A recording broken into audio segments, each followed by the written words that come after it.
Hello दोस्तों, welcome to my YouTube channel खुद की पाठशाला। आइए आज हम समझने की कोशिश करते हैं त्रिभुज होता क्या है, त्रिभुज के कितने भुजाएं होते हैं, त्रिभुज में कितने कोण होते हैं, कोणों का योग क्या होता है, भुजाओं के साथ संबंध क्या होता है, त्रिभुज में अंतः केंद्र क्या होता है, परिकेंद्र क्या होता है, माध्यिकाएं क्या होती है, भुजा का समद्विभाजक क्या कहलाता है, कोण का समद्विभाजक क्या कहलाता है। ये सारे चीजें आज हम लोग डिस्कस करेंगे। अर्थात कहें तो त्रिभुज को जीरो लेवल से आपको पूरे स्टीम लेवल तक पढ़ाया जाएगा। आज के बाद आपको त्रिभुज में किसी भी प्रकार की कोई डाउट नहीं रह जाएगा। ठीक है, ये वीडियो सभी क्लास के विद्यार्थियों के लिए है। चलिए तो शुरुआत करते हैं आज के सेशन की।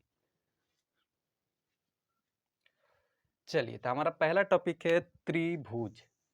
त्रि का मतलब होता है तीन, त्रि का मतलब होता है तीन, और भुज का मतलब होता है भुजा।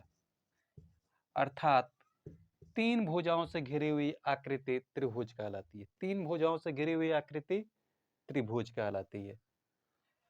इंग्लिश इसका नाम होता है ट्री एंगल। यहाँ ट्राई का मतलब भी तीन होता है, एंगल का मतलब कोण, यानी तीन कोणों से घिरी हुई आकृति त्रिभुज कहलाएगी। ठीक है, त्रिभुज होता कैसा है? तो आपके सामने एक त्रिभुज बना हुआ है ए बी सी। यहाँ जो ए बी सी बिंदु है ये इसके कोणों को इंडिकेट करते हैं। भुजाओं को इंडिकेट करें तो ए के ठीक सामने वाले भुजा को स्मॉल ए से दिखाते हैं, बी के ठीक सामने वाले भुजा को स्मॉल बी से दिखाते हैं, और सी के ठीक सामने वाले भुजा को स्मॉल सी से दिखाते हैं। ठीक है, यहाँ तक क्लियर है? चलिए, तो हमारा परिभाषा है त्रिभुज कहते किसे हैं? तीन बिंदुओं को मिलाने वाली आकृति त्रिभुज कहलाती है। तीन बिंदुओं को मिलाने वाली आकृति त्रिभुज कहलाती है, या तीन भुजाओं से घिरी हुई आकृति त्रिभुज कहलाती है, या तीन कोणों से घिरी हुई आकृति त्रिभुज कहलाती है। ठीक है, ये आपकी त्रिभुज की परिभाषाएं हैं। चलिए इसके बारे में देख लेते हैं। तो ये हमारा ए बी सी तीन भुजा है, इनसे घिरी हुई एक आकृति बनी हुई है जो ये रही आपकी, इसे ही हम लोग त्रिभुज कहते हैं। ये जो आकृति घिरी हुई है इसे ही हम लोग त्रिभुज कहते हैं। ये हमारा तीन कोण है ए बी सी, इससे घिरी हुई आकृति त्रिभुज कहलाती है। या कहे तो बिंदु ए, बिंदु बी, बिंदु सी को मिलाने वाली आकृति त्रिभुज कहलाएगी। ठीक है, चलिए हम लोग त्रिभुज की कुछ विशेषताएं जान लेते हैं। त्रिभुज की विशेषताएं,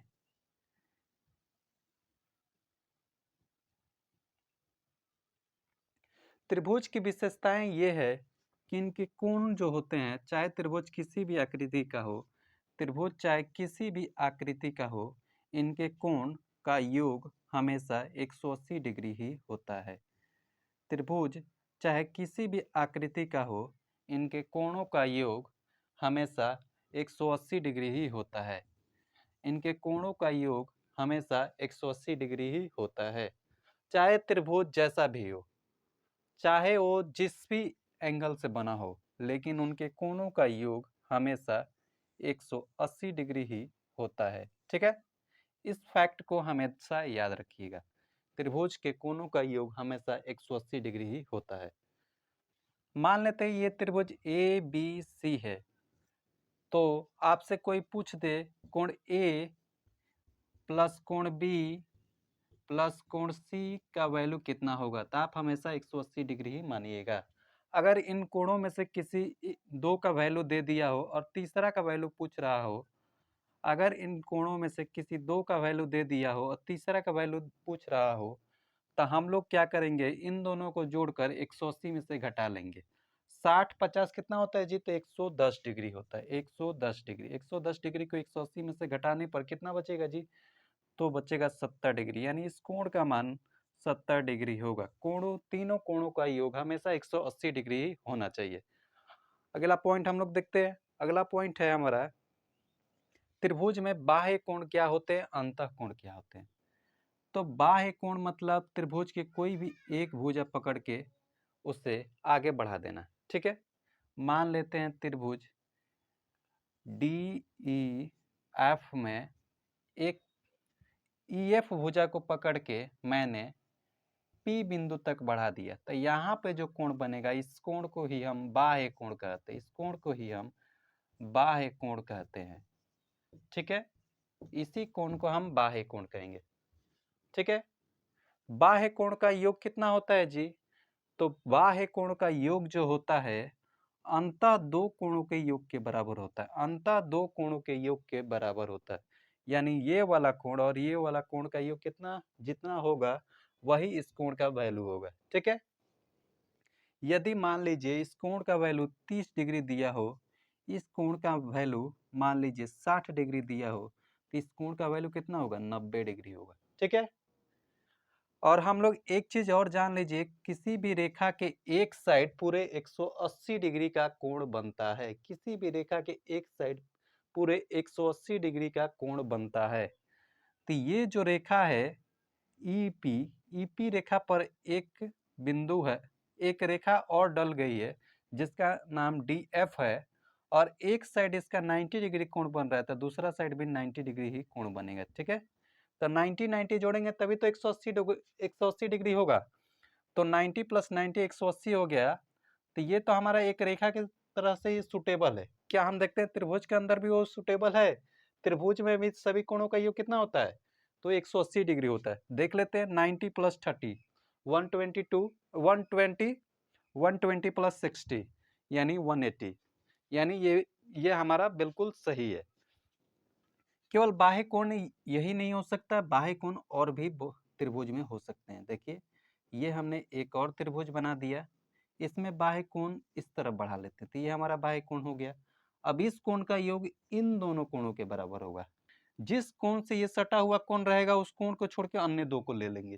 अगर एक और स्थिति जनरेट कर लेते हैं, मान लीजिए आपसे ये वाला कोण पूछ लिया जाए, ये वाला कोण आपका बाह्य कोण कभी भी नहीं होगा। ठीक है, इस चीज का ध्यान रखिएगा, क्योंकि कभी भी लीनियर रेखा जब खींची जाए तो इनका योग कितना होगा? 180 डिग्री ही होगा। तो इस कोण का योग कितना होगा? तो इन दोनों कोणों के बराबर होगा, इन दोनों कोणों के बराबर। इसको हम इग्नोर करेंगे, इसको नहीं देखेंगे। ये हमारा बाह्य कोण कहलाएगा। और भी स्थितियां बन सकती है। अब हम लोग त्रिभुज का प्रकार देखेंगे। त्रिभुज का प्रकार, तो त्रिभुज भुजाओं के आधार पर भी 3 प्रकार के होते हैं और कोणों के आधार पर भी 3 प्रकार के होते हैं। तो सबसे पहले हम लोग भुजाओं के आधार पर देखेंगे।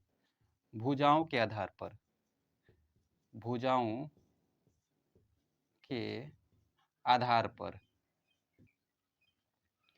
त्रिभुज का प्रकार हम लोग देखेंगे भुजाओं के आधार पे। तो क्या क्या स्थिति बन सकती है? तो एक स्थिति बन सकती है जिसमें सभी भुजा आपस में इक्वल हो, एक स्थिति बन सकती है जिसमें दो भुजा इक्वल हो, एक स्थिति बन सकती है जिसमें दो भुजा इक्वल हो, और एक स्थिति बन सकती है जिसमें कोई भी भुजा इक्वल ना हो। मैंने आपको बोला त्रिभुज को भुजाओं के आधार पर 3 स्थितियां बनने की संभावनाएं हैं। पहली स्थिति जिसमें तीनों भुजाएं आपस में इक्वल हो, पहली स्थिति जिसमें तीनों भुजाएं आपस में इक्वल हो। दूसरी स्थिति जिसमें दो भुजाएं आपस में इक्वल हो। ठीक है, दूसरी स्थिति जिसमें दो भुजाएं आपस में इक्वल हो। तीसरी स्थिति जिसमें कोई भी भुजा आपस में इक्वल ना हो, यानी कोई भी भुजा आपस में बराबर ना हो। हमारी दूसरी स्थिति बनी थी जिसमें दो भुजाएं बराबर थे, इसमें कोई भी भुजा आपस में इक्वल नहीं होता। तीसरी स्थिति में सभी भुजाएं आपस में बराबर। दूसरी क्या था जी? दो भुजाएं बराबर। तीसरी था कोई भुजा बराबर नहीं, कोई भुजा बराबर नहीं। ठीक है, ये हमारा 3 स्थिति बना हुआ था। आइए हम लोग इसकी एक एक करके चर्चा करते हैं। तो जो हमारा पहला स्थिति बना हुआ था, पहला स्थिति सभी भुजा बराबर, इसका नाम होता है समबाहु त्रिभुज। पहली स्थिति जिसमें सभी भुजाएं आपस में बराबर हुई थी, इसको कहते हैं समबाहु त्रिभुज। इसको क्या कहते हैं जी? समबाहु त्रिभुज। समबाहु त्रिभुज, इसको कहते हैं समबाहु त्रिभुज। समबाहु त्रिभुज का परिभाषा क्या होता है जी? तो समबाहु त्रिभुज का परिभाषा होता है वह त्रिभुज जिसके सभी भुजाएं आपस में बराबर हो, उसे समबाहु त्रिभुज कहते हैं। और जब सभी भुजाएं आपस में बराबर होंगे तो एक और स्थिति क्रिएट हो जाएगी, इनके सभी कोण भी आपस में बराबर होंगे। जब किसी त्रिभुज के सभी भुजाएं आपस में बराबर हो तो एक और स्थिति क्रिएट हो जाएगी, उनकी सभी कोण आपस में बराबर होंगे। और जब सभी कोण आपस में बराबर हो जाएंगे तो हम लोग जानते हैं कि सभी कोणों का योग कितना होता है? तो सभी कोणों का योग होता है 180 डिग्री। सभी कोणों का योग कितना होता है? 180 डिग्री। मान लेते हैं सभी कोण ए है, तो A plus A triple A equal to 180 degree. 3 से इसे कटा देंगे तो ये हो जाएगा 60 डिग्री, यानी ए का वैल्यू हो जाएगा 60 डिग्री। यानी हम कह सकते हैं कि समबाहु त्रिभुज के सभी कोण आपस में बराबर होते हैं और प्रत्येक कोण 60 डिग्री का होता है। हम कह सकते हैं कि समबाहु त्रिभुज के सभी कोण आपस में बराबर होते हैं और प्रत्येक कोण 60 डिग्री का होता है। ठीक है, हम लोग नेक्स्ट देखते हैं। दूसरा है, दूसरी स्थिति जो हमारी क्रिएट हुई है जिसमें दो भुजाएं बराबर हो, इसे कहते हैं समद्विबाहु त्रिभुज। समद्विबाहु त्रिभुज।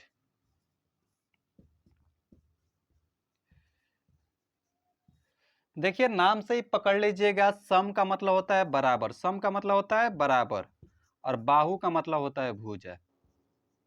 जब भुजाएं सभी आपस में बराबर हो तो समबाहु त्रिभुज। यहां भी सम का मतलब बराबर हो जाएगा, द्वि का मतलब दो होता है, द्वि का मतलब दो, यानी दो भुजाएं आपस में बराबर हो तो समद्विबाहु हो जाएगा। तो इसकी परिभाषाएं हो जाएंगी, वह त्रिभुज जिसके दो भुजा आपस में बराबर हो उसे समद्विबाहु त्रिभुज कहते हैं। वह त्रिभुज जिसके दो भुजा आपस में बराबर हो उसे समद्विबाहु त्रिभुज कहते हैं। ठीक है, समद्विबाहु त्रिभुज का विशेषताएं क्या होती है? तो समद्विबाहु त्रिभुज का विशेषता होता है इसके दो भुजा तो आपस में इक्वल होंगे, तो इसके ठीक आमने सामने वाला कोण, इस भुजा के ठीक सामने ये कोण और इस भुजा के ठीक सामने ये कोण आपस में बराबर होंगे। ठीक है, हम लोग कह सकते हैं कि जो बराबर भुजाओं को मिलाने वाला कोण होता है उस कोण को छोड़ के अन्य दो कोण आपस में बराबर होते हैं। यहाँ पर मान लें तो ए बी और ए सी भुजा को मिलाने वाला कोण जो है कोण ए है। ठीक है, तो इस कोण को छोड़ के अन्य दो कोण आपस में बराबर होते हैं, इस चीज को ध्यान रखिएगा। तो समद्विबाहु त्रिभुज में, समद्विबाहु त्रिभुज का विशेषता हो जाएगा दो कोण आपस में बराबर होना और इनके दो भुजाएं आपस में बराबर होना। ठीक है, नेक्स्ट देखते हैं। नेक्स्ट हमारा हो जाएगा 3 नंबर विषम बाहु त्रिभुज। विषम बाहु त्रिभुज। विषम बाहु त्रिभुज का परिभाषा क्या कहता है? तो विषम बाहु त्रिभुज का परिभाषा कहता है किसके कोई भी भुजा, विषम बाहु त्रिभुज का परिभाषा कहता है किसका कोई भी भुजा आपस में बराबर नहीं है, इसका कोई भी भुजा आपस में बराबर नहीं है, यानी विषम बाहु त्रिभुज में कोई भी भुजा आपस में बराबर नहीं होता है। ठीक है, और ना ही इसके कोई भी कोण आपस में बराबर होंगे, और ना ही इसके कोई भी कोण आपस में बराबर होंगे। चलिए नेक्स्ट देखते हैं। नेक्स्ट हमारा फिर से त्रिभुज का प्रकार, किंतु इस बार हम लोग कोण के आधार पर देखेंगे। किसके आधार पर जी? कोण के आधार पर। कोण के आधार पर, पिछली बार भुजाओं के आधार पर देखे थे, इस बार हम लोग कोण के आधार पर देखेंगे। पहली स्थिति ये हो सकती है, कोण के आधार पर पहली स्थिति ये हो सकती है कि सभी कोण 90 डिग्री से कम होना चाहिए।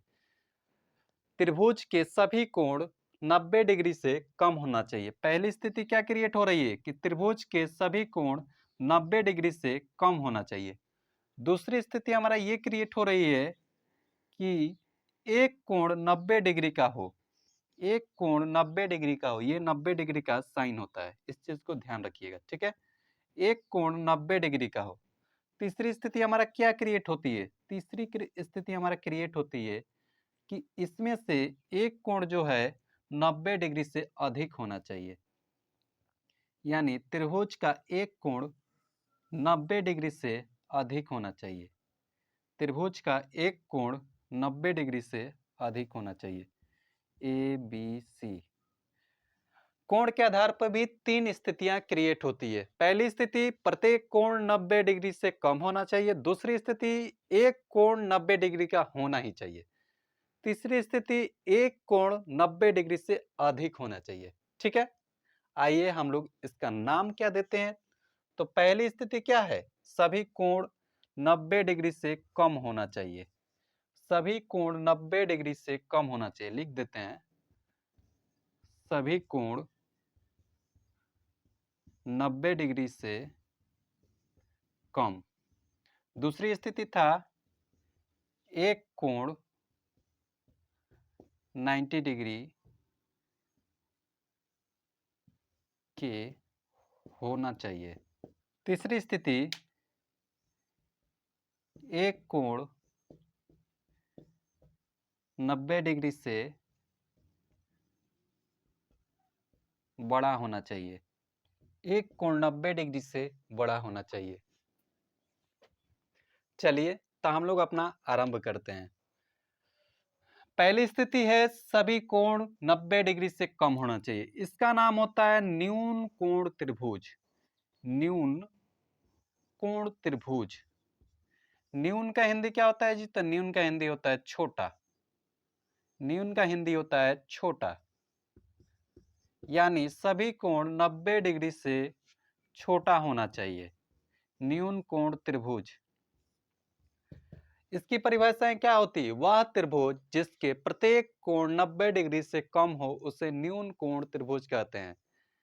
ठीक है, बाकी इसमें कोई शर्त नहीं है, बस 90 डिग्री से कम होना चाहिए। चाहे ये 75 डिग्री हो जाए, ये भी 75 डिग्री हो जाए।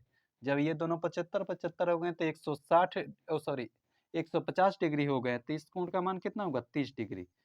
यानी बस 90 डिग्री से कम हो, बाकी कोई भी वैल्यू हो जाए कोई दिक्कत नहीं है। ठीक है, इनके भुजाओं के साथ कोई इसका संबंध नहीं होता है। नेक्स्ट हम लोग देखते हैं। नेक्स्ट है एक कोण 90 डिग्री का होना चाहिए। एक कोण 90 डिग्री का होना चाहिए। तो दूसरे का त्रिभुज का नाम है हमारा समकोण त्रिभुज। समकोण त्रिभुज। पिछले टाइप में क्या पढ़े थे, समबाहु। यहाँ क्या है, समकोण। यहाँ सम का मतलब 90 डिग्री है, यहाँ सम का मतलब है 90 डिग्री। अर्थात वह त्रिभुज जिसका एक कोण 90 डिग्री का हो उसे समकोण त्रिभुज कहते हैं। वह त्रिभुज जिसका एक कोण 90 डिग्री का हो उसे समकोण त्रिभुज कहते हैं। और हम लोग अब जितना भी पढ़ाई करेंगे उसमें सबसे ज्यादा रोल यही त्रिभुज निभाएगा। हम लोग जितना भी आगे तैयारी करेंगे इसमें सबसे ज्यादा रोल यही त्रिभुज निभाएगा। यह त्रिभुज ट्रिग्नोमेट्री हमें पढ़ने को बताएगा। मतलब अन्य सभी का भी रोल है, लेकिन अभी हम लोग 10th लेवल तक 12th लेवल तक देखें तो इसी त्रिभुज का रोल सबसे ज्यादा है। ठीक है, समकोण त्रिभुज का। समकोण त्रिभुज। नेक्स्ट देखते हैं, थर्ड नंबर हमारा जो है, थर्ड नंबर अधिक कोण त्रिभुज। अधिक कोण त्रिभुज। एक चीज हम एक चीज और आपको बता देता हूं, समकोण त्रिभुज में आपको ये भी कहा जाएगा कि एक कोण 90 डिग्री का हो, अन्य दो कोण पूरक हो। अन्य दो कोण पूरक हो अर्थात इन दोनों कोणों का योग भी 90 डिग्री होगा, तभी तो 180 डिग्री होगा। तो यानी इन दोनों कोणों का योग जब 90 डिग्री होता है तो उसे पूरक कोण कहते हैं। पूरक कोण। अर्थात समकोण त्रिभुज में एक कोण 90 डिग्री का होता है और अन्य दो कोण पूरक होते हैं। पूरक का मतलब होता है 90 डिग्री का होना। ठीक है, दो कोणों का योग 90 डिग्री का होना। पूरक का अर्थ होता है दो कोणों का योग 90 डिग्री का होना।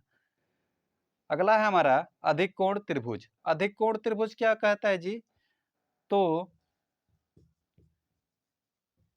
इसके एक कोण 90 डिग्री से अधिक का होता है।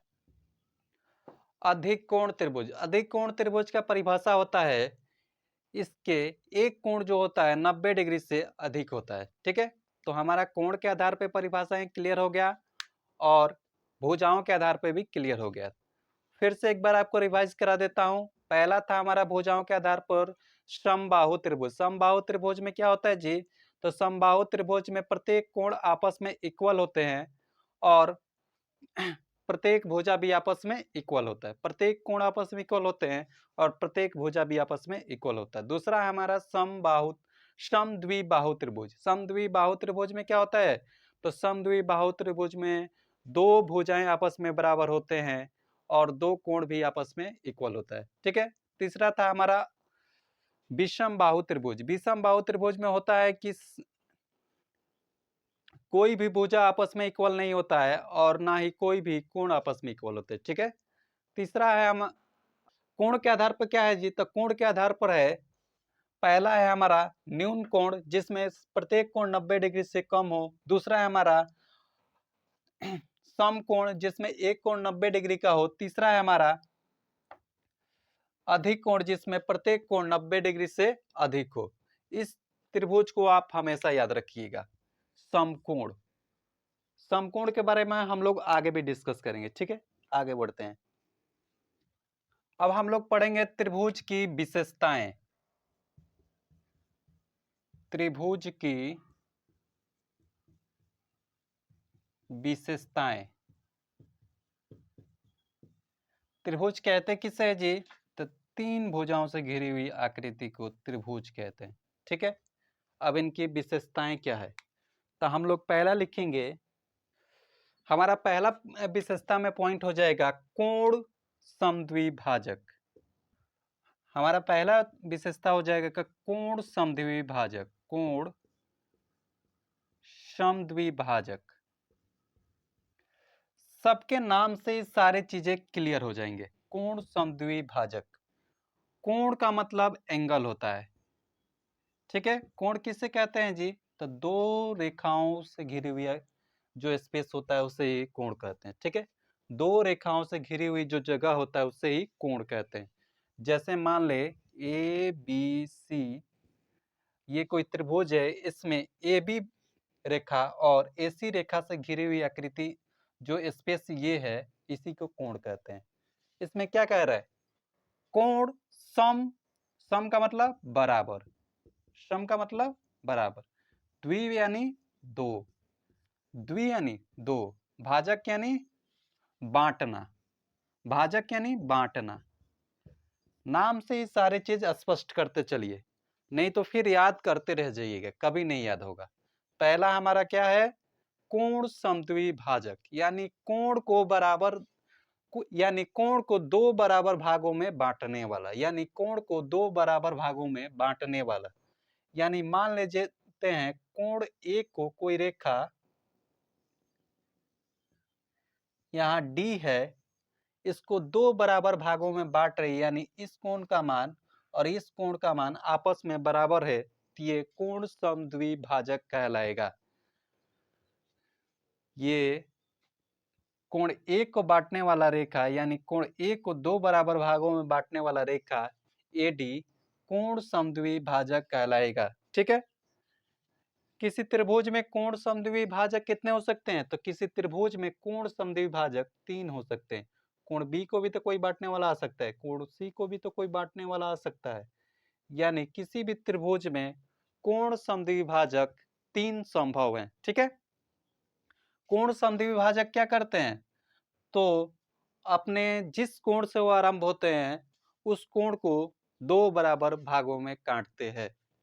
वह रेखाखंड जो त्रिभुज के शीर्ष कोण से प्रारंभ होता है, वह रेखाखंड जो त्रिभुज के शीर्ष कोण से प्रारंभ होता है और कोण को दो बराबर भागों में बांटता है, और कोण को दो बराबर भागों में बांटता है। वह रेखाखंड जो त्रिभुज के शीर्ष कोण से प्रारंभ होता है और कोण को दो बराबर भागों में बांटता है, उसे कोण समद्विभाजक कहते हैं। ठीक है, क्लियर हो गया।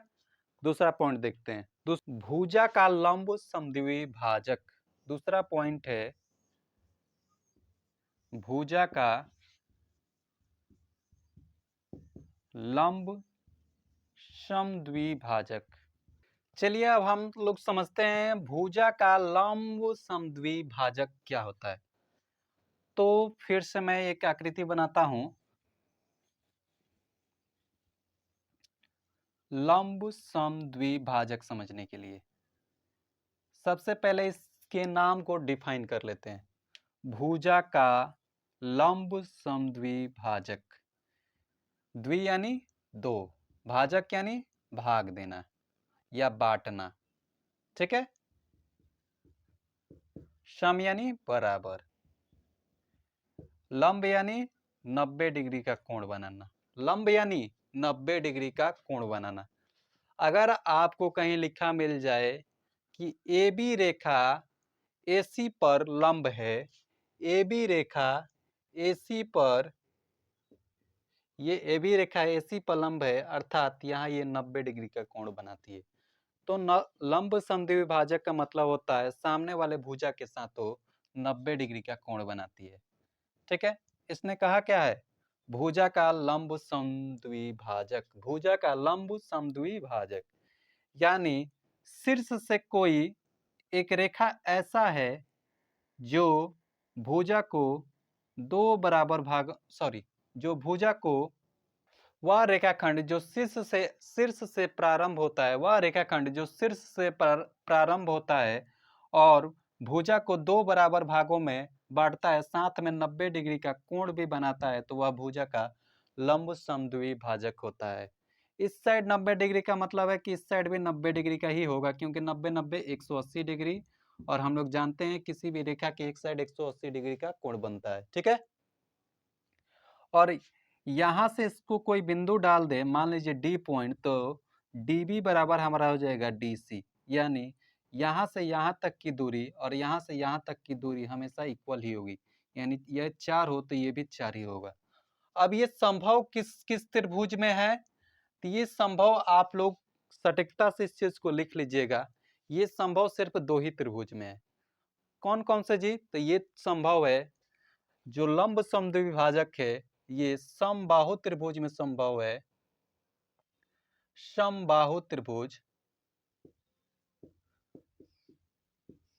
और समद्विबाहु त्रिभुज में। ये संभव किस किस त्रिभुज में, तो ये सिर्फ संभव दो ही त्रिभुज में। पहला समबाहु त्रिभुज होना चाहिए या समद्विबाहु त्रिभुज होना चाहिए, इस चीज को ध्यान रखिएगा।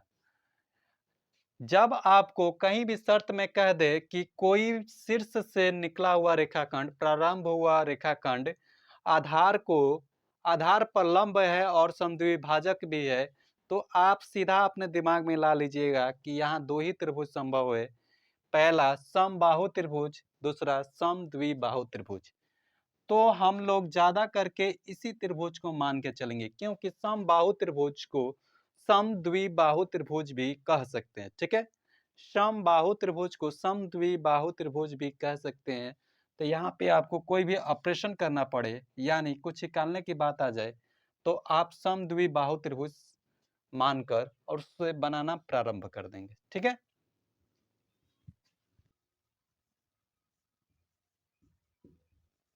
तीसरा पॉइंट है हमारा लंब केंद्र। तीसरा पॉइंट है हमारा लंब केंद्र।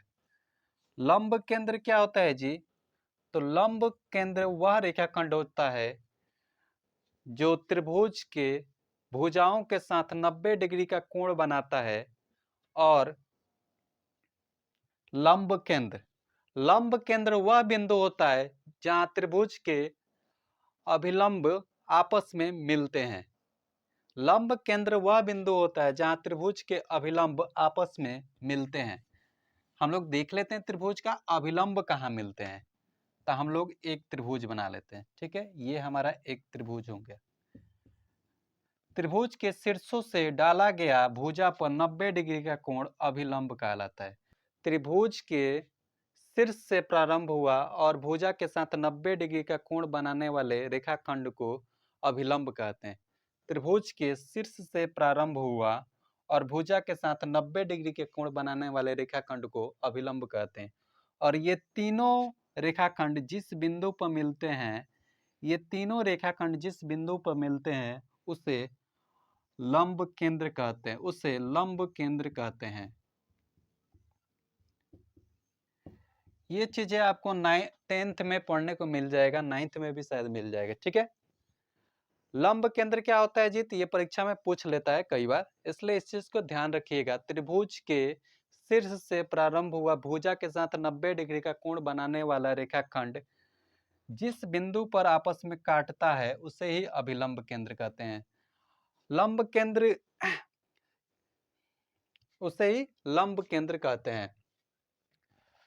त्रिभुज के 3 शीर्ष होते हैं। त्रिभुज के कितने शीर्ष होते हैं जी, तो 1 2 3। त्रिभुज के 3 शीर्ष होते हैं, यानी 3 कोण होते हैं, तो 3 अभिलंब डालना संभव होता है। और ये जिस बिंदु पर काटते हैं उसी बिंदु को लंब केंद्र कहते हैं। नेक्स्ट देखते हैं।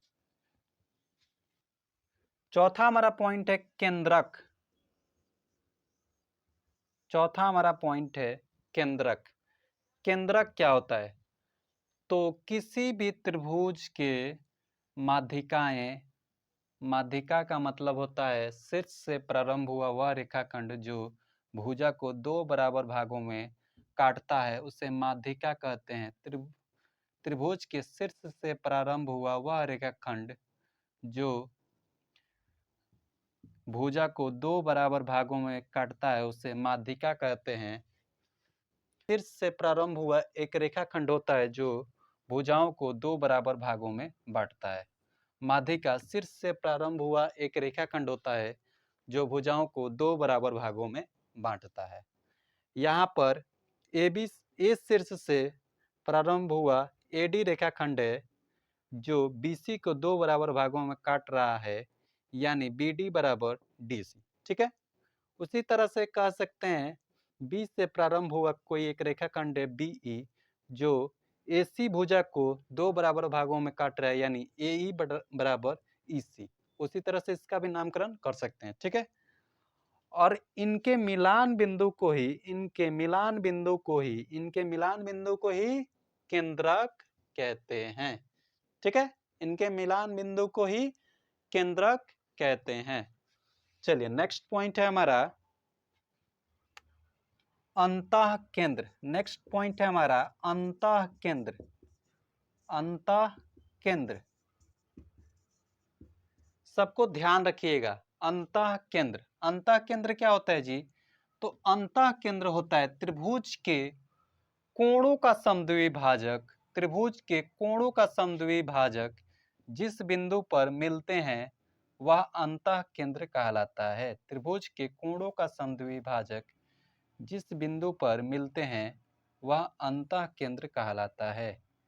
यहाँ पे कोण ए का समद्विभाजक एडी रेखा है, कोण ए का समद्विभाजक एडी रेखा है, कोण बी का समद्विभाजक बीई रेखा है, कोण सी का समद्विभाजक सीएफ रेखा है, और ये एक पॉइंट पे मिल रहे हैं, तो ये पॉइंट हमारा क्या कहलाएगा, ये पॉइंट हमारा कहलाएगा अंतः केंद्र। ये पॉइंट हमारा कहलाएगा अंतः केंद्र। ठीक है, एक एक करके मैं लास्ट में आपको सब में डिफरेंस बता दूंगा। चलिए नेक्स्ट देखते हैं परिकेंद्र। चलिए हमारा लास्ट है परिकेंद्र, 6 नंबर है हमारा, सॉरी 7 नंबर है परिकेंद्र। परिकेंद्र, परिकेंद्र क्या होता है जी, तो परिकेंद्र होता है त्रिभुज के, किसी त्रिभुज ए बी सी में कोई परिकेंद्र क्या होता है जी, तो लंब समद्विभाजक के कटान बिंदु को, लंब समद्विभाजक के, लंब समद्विभाजक एक दूसरे को जिस बिंदु पे काटते हैं, लंब समद्विभाजक एक दूसरे को जिस बिंदु पे काटते हैं उसे ही परिकेंद्र कहते हैं। ठीक है, लंब समद्विभाजक, लंब समद्विभाजक जिस बिंदु पे एक दूसरे को काटते हैं उसे ही परिकेंद्र कहते हैं। ठीक है, ये हमारा क्लियर हो गया। नेक्स्ट हम लोग देख लेते हैं, इन सबको एक बार आपको फिर से बता देता हूं। चलिए, भुजाओं का लंब समद्विभाजक, पहला क्या था जी? सॉरी, पहला हमारा था कोण समद्विभाजक। कोण समद्विभाजक क्या होता है जी?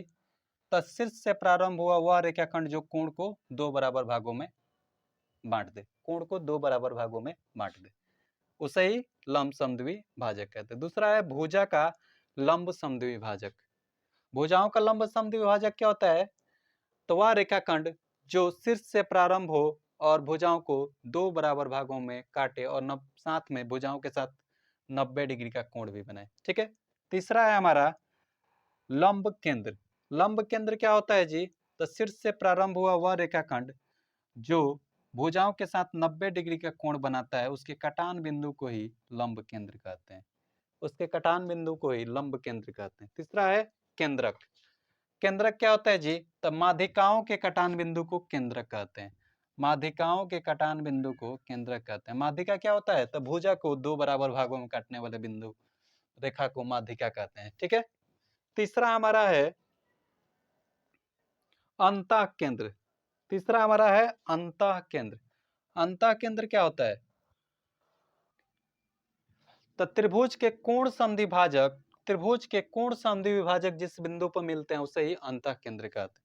त्रिभुज के कोण समद्विभाजक जिस बिंदु पे मिलते हैं उसे अंतः केंद्र कहते हैं। त्रिभुज का कोण केवल समद्विभाजक हो, भुजा का समद्विभाजक हो या ना हो, इससे कोई मतलब नहीं है। ठीक है। तीसरा है हमारा परिकेंद्र। परिकेंद्र क्या होता है? तो भुजाओं का लंब समद्विभाजक जिस बिंदु पे एक दूसरे को काटते हैं उसे ही परिकेंद्र कहते हैं। लंब समद्विभाजक का मतलब वही बताए थे, शीर्ष से प्रारंभ हो, भुजा को दो बराबर में भागों में काटे, साथ में 90 डिग्री का कोण भी बनाए। चलिए, ये हमारा क्लियर हो गया त्रिभुज का विशेषताएं। अब हम लोग देखते हैं त्रिभुज में क्षेत्रफल कैसे ज्ञात कर सकते हैं, साथ में कुछ एग्जाम्पल भी देखेंगे। चलिए, तो हमारा विशेषताएं खत्म हो गया था। अब हम लोग देखेंगे ऑपरेशन कैसे इसमें किया जाता है, यानी कोई क्वेश्चन कैसे बनाया जाता है। ठीक है। तो सबसे पहले हमें जानना होगा त्रिभुज में परिमाप क्या होता है, क्षेत्रफल क्या होता है। त्रिभुज में दो ही चीज हम लोग ज्ञात कर सकते हैं, एक तो परिमाप, दूसरा क्षेत्रफल। तो सबसे पहले हम लोग परिमाप देख लेते हैं।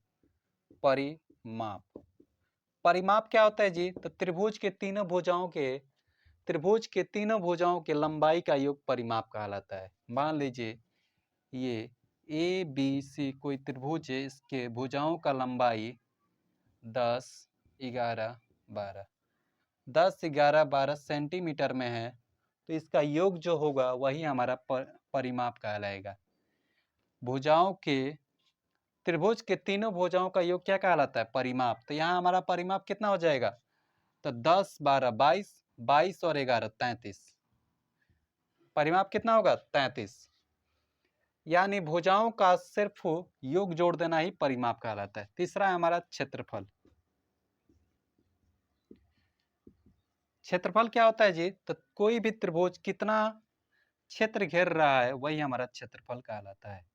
यानी यहाँ पे ए बी सी त्रिभुज ये कितना एरिया कवर किया, यही हमारा क्षेत्रफल कहलाता है। ठीक है। क्षेत्रफल कैसे ज्ञात करते हैं? तो क्षेत्रफल ज्ञात करने का अलग अलग विधि है। अलग अलग विधि में हम लोग पढ़े थे समकोण त्रिभुज। अलग अलग विधि में हम लोग पढ़े थे समकोण त्रिभुज। समकोण में क्या होता है जी? तो एक कोण 90 डिग्री का होता है। जब किसी त्रिभुज का एक कोण 90 डिग्री का हो और उसका क्षेत्रफल ज्ञात करना हो, तो 90 डिग्री को बनाने वाले भुजा, 90 डिग्री को बनाने वाले भुजा में एक को लंब मान लेते हैं और एक को आधार मान लेते हैं। ये 90 डिग्री बनाने वाली भुजा है, इसमें से एक को मान लेंगे आधार और एक को मान लेंगे लंब। तो हमारा त्रिभुज का क्षेत्रफल हो जाएगा 1/2 आधार गुने ऊंचाई। 1/2 आधार गुने ऊंचाई, आधार गुने लंब। लंब या इसे ऊंचाई भी कहते हैं। ठीक है। आप लोग अपना देख लीजिएगा जो कहता हो ऊंचाई। ठीक है। तो समकोण त्रिभुज का क्षेत्रफल क्या होता है? तो समकोण त्रिभुज का क्षेत्रफल होता है 1/2 आधार गुने ऊंचाई। अब सर समकोण त्रिभुज की स्थितियां क्या क्या संभव है? एक तो ऐसी स्थिति संभव है जिसमें अंदर ही समकोण बन जाए, लेकिन एक और स्थिति संभव है। मान लीजिए इस प्रकार की कोई एक त्रिभुज है, ठीक है, ये अधिक कोण त्रिभुज है और इसके एक बढ़े हुए भुजा के साथ यहाँ पे हम मान लीजिए कोई काल्पनिक रेखा बढ़ाकर इसे ए बी सी कोई त्रिभुज है, ठीक है, मैंने एक काल्पनिक रेखा बढ़ाया और यहाँ पे आकर इसको 90 डिग्री का कोण बना दिया, तब हमारा क्षेत्रफल कैसे निकालेंगे? तो इसका वैल्यू जो भी होगा, मान लीजिए 5 और यहाँ से यहाँ तक यानी BC की लंबाई जो होगी मान लीजिए 4, उसके अकॉर्डिंग क्षेत्रफल ज्ञात कर लेंगे। यानी 5 चौके 20, 20 में हमारा 2 से भाग देना पड़ेगा, आधार गुने लंब, 5 चौके 20, 20 में 2 से भाग देंगे यानी 10 सेंटीमीटर स्क्वायर। कभी भी क्षेत्रफल जो होता है स्क्वायर में लिखा जाता है यानी वर्ग में लिखा जाता है, ठीक है, इस चीज को ध्यान रखिएगा। नेक्स्ट हमारा है समबाहु त्रिभुज का क्षेत्रफल। समबाहु त्रिभुज क्या होता है जी? तो वह त्रिभुज जिसके सभी भुजा आपस में इक्वल होते हैं, वह त्रिभुज जिसके सभी भुजा आपस में इक्वल होते हैं। सभी भुजा आपस में इक्वल होंगे यानी ए भुज, मान लीजिए इस भुजा का नाम ए है तो बाकी सभी भी ए के इक्वल होंगे, तो इसका क्षेत्रफल होता है √3/4 भुजा का स्क्वायर यानी ए स्क्वायर। यानी कह सकते हैं √3/4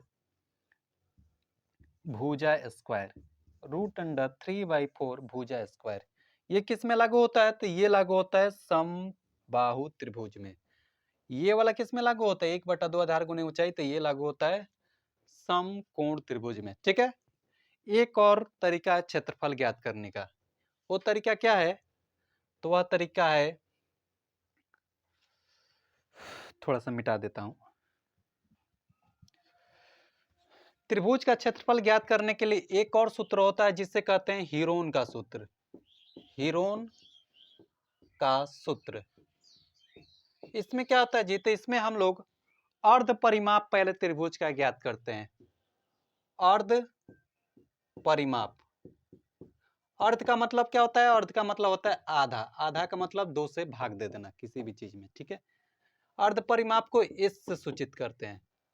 मान लीजिए यहाँ पे त्रिभुज ए बी सी है, इसका अर्ध परिमाप कैसे ज्ञात करेंगे? तो सबसे पहले परिमाप ज्ञात करेंगे। परिमाप कैसे ज्ञात किया जाता है? तो इसके सभी भुजाओं को जोड़ दिया जाता है।